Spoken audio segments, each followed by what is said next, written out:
I shall resign the presidency effective at noon tomorrow.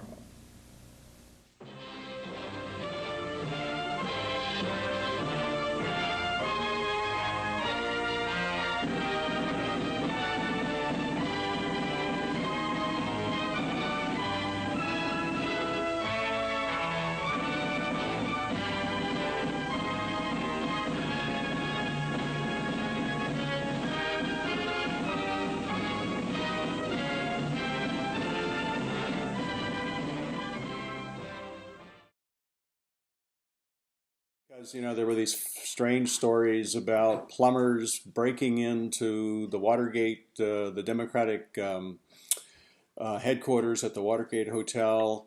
And slowly but surely, it started to lead to the White House and the staff of the White House.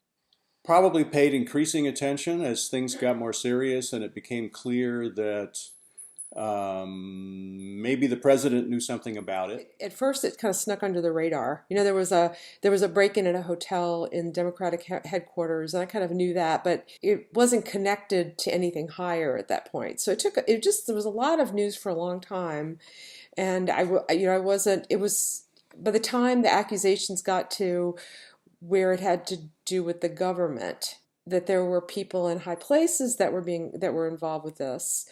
I just found it really confusing because there were a lot of different perspectives and different voices, and I didn't. It was hard to know who to believe.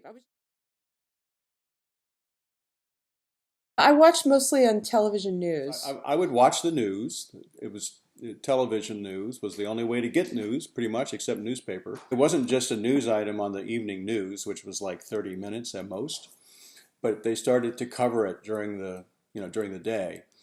And that was weird because that didn't usually happen. 5 men apparently caught in the act of burglarizing and bugging Democratic headquarters in Washington.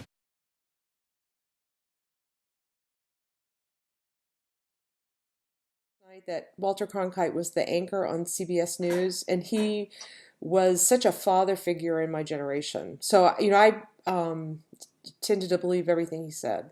He was very matter of fact. He didn't tend to sensationalize. He just presented the facts. We paid a lot of attention when Walter Cronkite started to say things.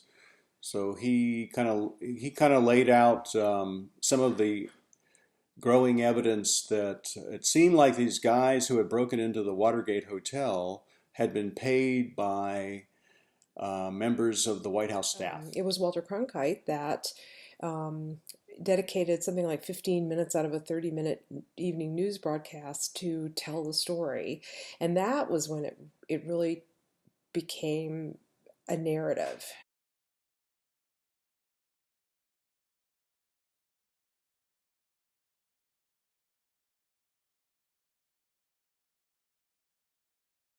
Active audience theory does apply to Watergate, but at the same time, it was a really confusing time with conflicting stories, and I think the audience was having a hard time making sense out of all of the events. And so, we do try to make sense of it, but there's something about the way the media constructs the narrative, especially when things are confusing. The audience becomes maybe a little bit less active and anxious to hear a story. And I think to some extent that happened with the way Watergate unfolded. It used to be the case that there were just a few unbiased sources of news.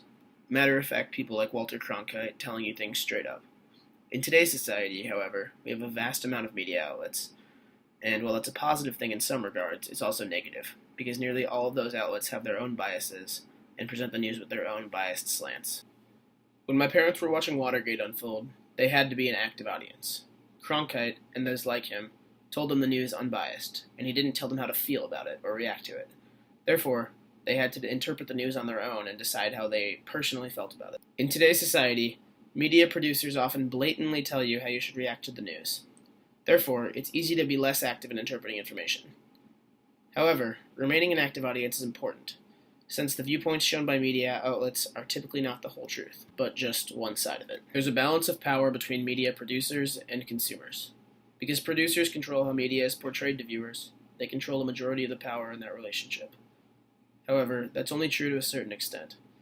If a media producer gains a reputation for being too biased or untrustworthy, they will lose credibility. Losing credibility can lead to losing viewers, and losing enough viewers will shut a media producer down. So in that regard, the viewers actually do hold a good amount of power as well.